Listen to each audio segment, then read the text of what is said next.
I'm Emma Louise Coffey, and you're welcome to The Dairy Edge, the Teagasc Dairy Podcast. We're bringing you the latest information, insights and opinion to improve dairy farm performance. On this week's show, Grass 10 champion Eddie O'Donnell highlights the benefits of the competition to his farm business. We're spring calving herds. We start calving around the 1st of February, and we have a decent mean calving days around the middle of February, 18th of February to be exact, and we it's compact enough for calving 85 or 86% of in the first 6 weeks, and we'll be finished calving there in early to mid-April. And we produce milk right up until nearly Christmas, so it's about 285 day lactation length for the herd. As they're calving compactly, it's easy enough to get days into them and still get your 6 or 7 weeks dry. The herd last year would have hit 530 kilos of concentrate, up from maybe 260 or 270 kilos before quotas had been removed, and the target will be to feed around a half a ton of bought-in concentrate annually, and the remainder comes from the farm as in the bale silage, and the majority of it is grazed grass. And the herd last year would have produced or sold 470 solids and produced around 485 solids per cow, around 113 to 150 solids per hectare, I suppose. And I guess, can you give us an idea? You're milking around 320 cows at the moment now, Eddie. Where would that have come from, say, in the last 10 to 15 years? 2005, we would have been milking maybe 70 cows, and we would have up to maybe 20 cows nearly a year. We would have taken on a farm 6 miles away that we're currently milking on as well in 2006, and also bought a farm. So that would have allowed us to increase production. There was quota, Kerry quota attached to the farm we bought, and would allow us to produce milk and purchase quota in Kerry and Dairy Gold during the milk quota exchanges. So we would have been up to maybe 240 cows the year before quotas went, and jumped to 290 the year the quotas in 2015, and would have been growing away since. And this year we would have calved down 350 cows, and there's around 340 milking there currently at the moment.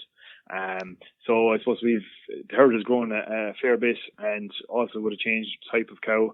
So it would have been mainly your typical Munster Holstein Friesian cow, MAUs, GMIs, MFXs in 2008, 2009, and would have crossed them all with pure jerseys, and would have a predominantly crossbred herd at this stage. But some of the Friesians that would have been there then, there's actually some of them still there, or their direct ancestors are still there.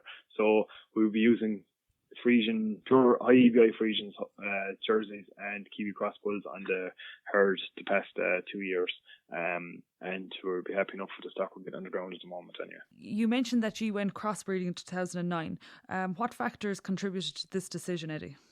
I suppose we felt like that there was going to be the opportunity to grow the herd, and I suppose the first couple of years I came home, the cows were going in calf pretty well, but there was we would have been using a fair bit of, I suppose, medicine in the springtime with cows getting sick and stuff after calving, and we felt like it was whatever route of the breed was at the time. We felt that, or maybe just the way we were feeding them, or we were trying to change the feeding system, I suppose, to more grass and stuff, and they weren't able to handle what we were doing. So we felt that if we were going to grow numbers, we wanted to put some bit of jersey into them to be able to have a bit of an easier maintenance cow, basically.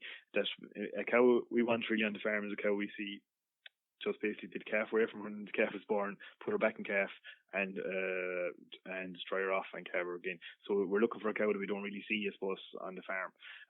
So we feel that they're easier to run from a labour point of view, and so that's the type of cow we were looking for. If we were going to stay at 80 or 100 cows forever, we probably would have said it the black and white, as you'd have maybe people talk about your cull cow value and your calf value and so on. But up until now, we haven't been. I suppose we're culling less cows because of the crossbreds we feel, and the calves we're getting good. We've had a good market for calves, so on average for calves we're not doing too bad off the farm, And, you mentioned that you increased cow numbers, but that was in conjunction with increasing the land base on the milking platform.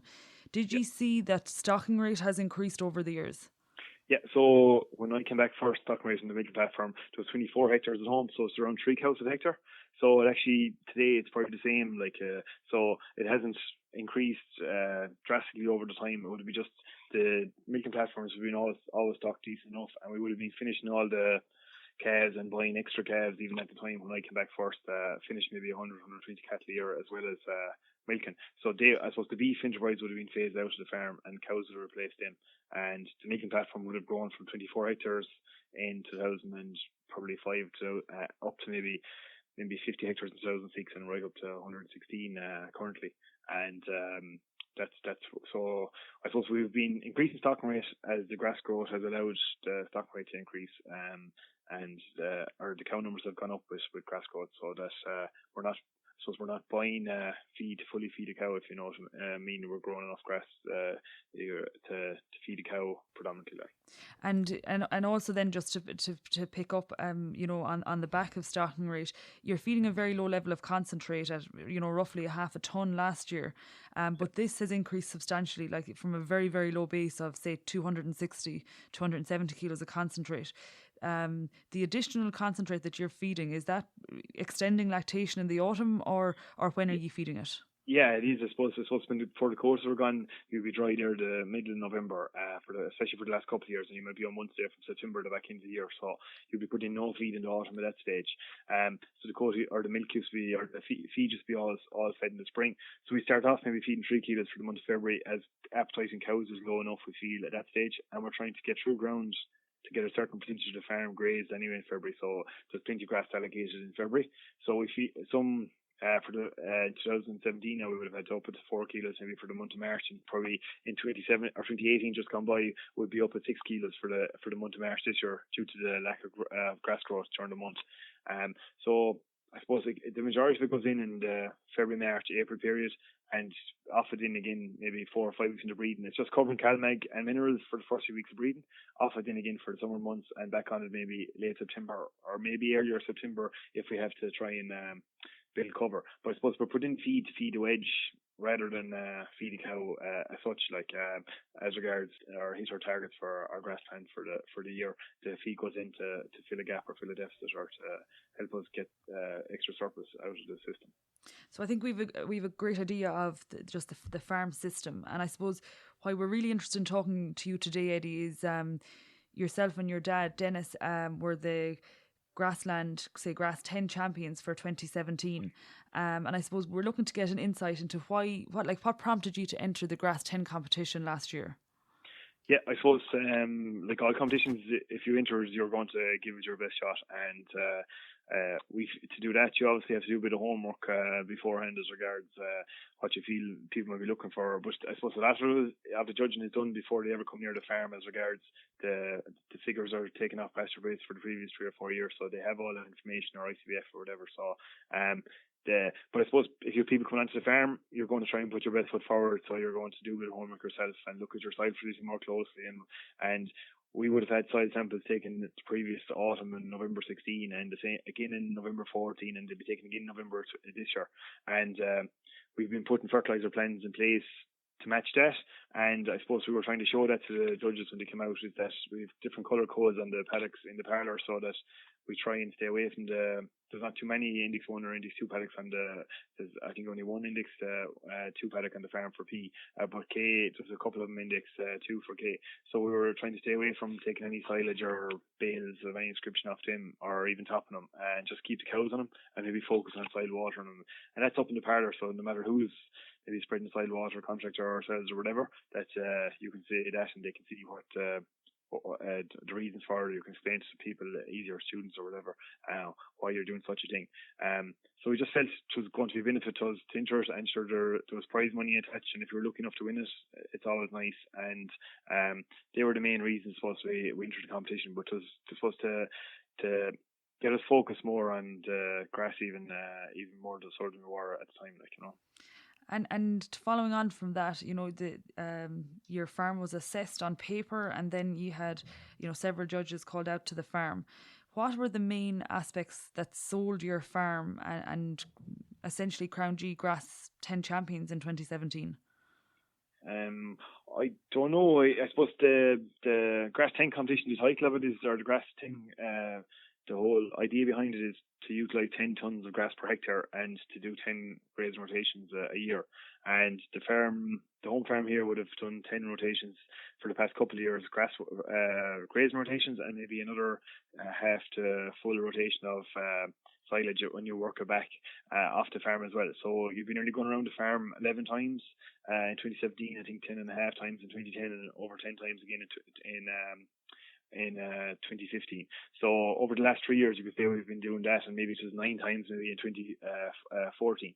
So we've been increasing the rotations we're doing the farm, and we feel that's helping us to grow more grass because we're hitting the pre-grazing covers at when the base is completely green, 1400, and it's allowing us to do that.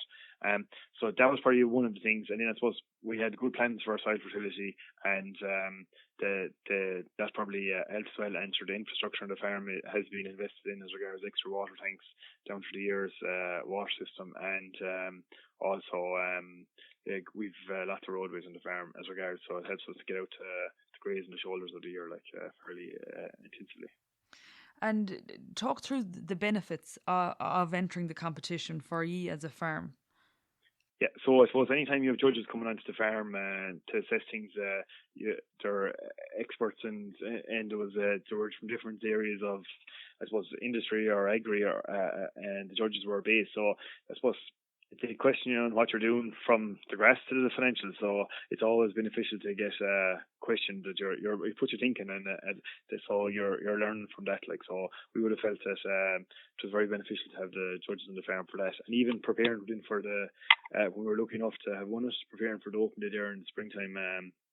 You have different people called to the farm in the lead up to it as well, and in preparation for that, and we would have taken a good bit out of that as well. To get a bit of advice from you, Eddie, you're probably aware the level of grass measurement is extremely low in the country, and therefore management is suboptimal on a lot of farms. What advice would you have for farmers who are thinking about starting grass measurement? Yeah, I feel it's very beneficial and to grass measuring it, and it could put more money in your pocket. I know it's an hour and a half or 2 hours on the farm, but I suppose for someone who wants to get started at the bottom, I suppose maybe talk to a neighbour or someone in the locality they know is good at grass measuring or is doing it regularly or for a good while now at this stage, and maybe go around on their farm for a few walks with them, and maybe get them come back to your farm at some stage as well. And the more grass walks you do, if you're doing the weekly, the more confident you get in measuring, and it's the decisions you make from the measuring. Like, anyone can go to the paddock and say there's 1,000 or 1,500 on it, but it's the decisions you're making and looking at the wedge and making decisions or setting up your autumn plan is where the real money is to be made on the whole side of the things. And I feel if they see there's a benefit, like if you have a 100 cow herd and you can save 2 kilos of feed per day over the week, like that's a ton and a half of feed. Like, so you would be long adding up savings. They're talking 350, 400 euros there for 1 week. So if you do that for a month, like you have a family holiday out of it, or half a holiday anyway out of it, or whatever. So like it's stuff like that. You can see that it's when you see the monetary, people really get hooked on it, I believe.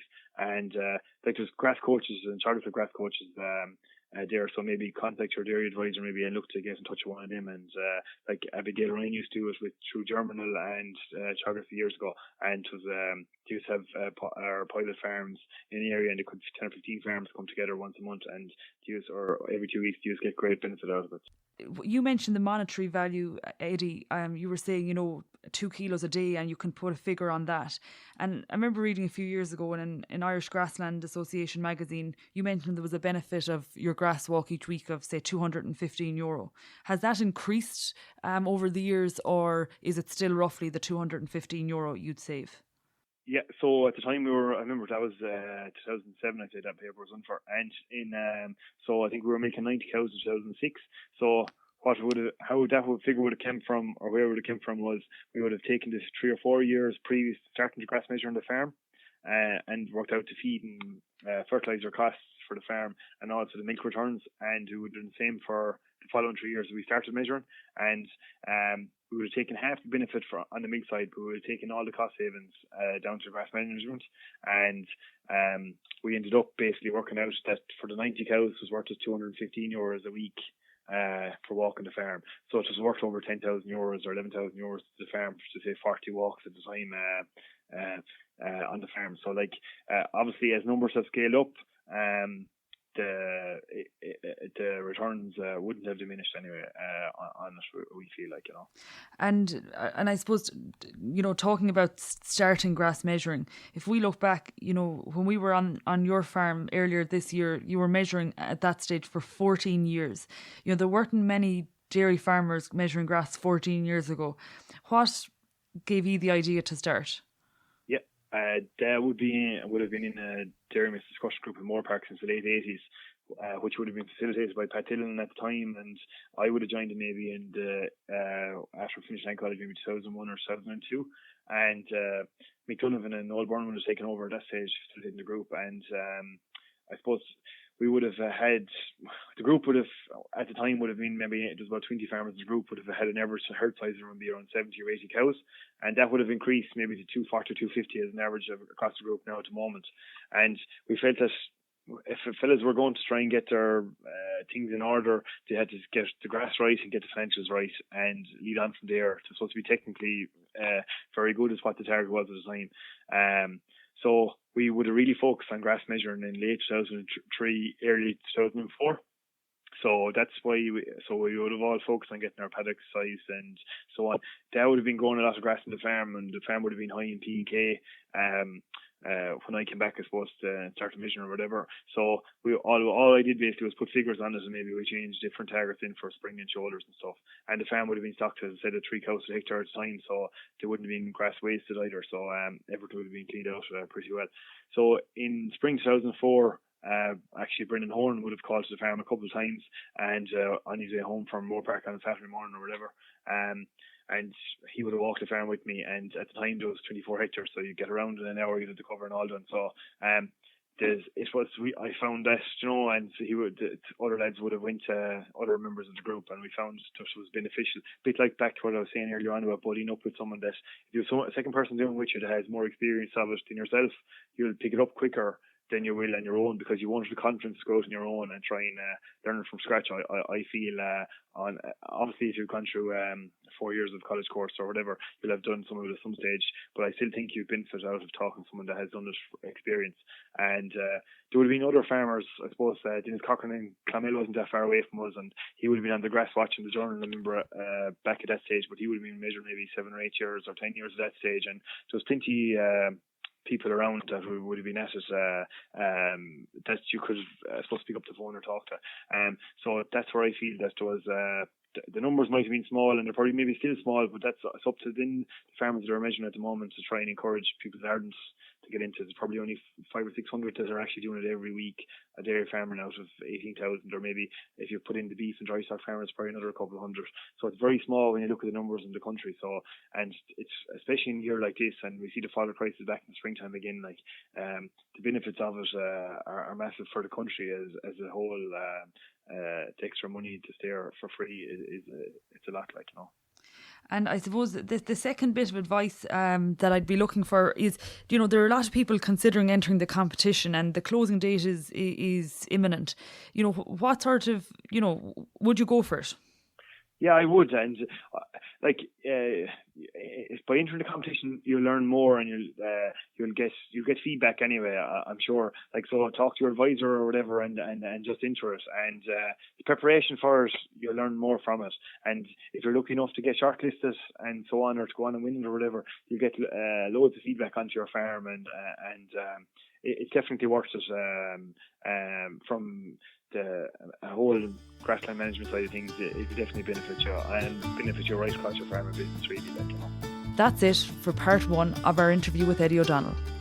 Join us next week on the Dairy Edge podcast, where Eddie gives us his top tips to achieving 10 grazings. Don't forget to subscribe on Apple and Google Podcasts, and for more information, go to the Teagasc website at teagasc.ie. I'm Emma Louise Coffey, and join me next time for your Dairy Edge.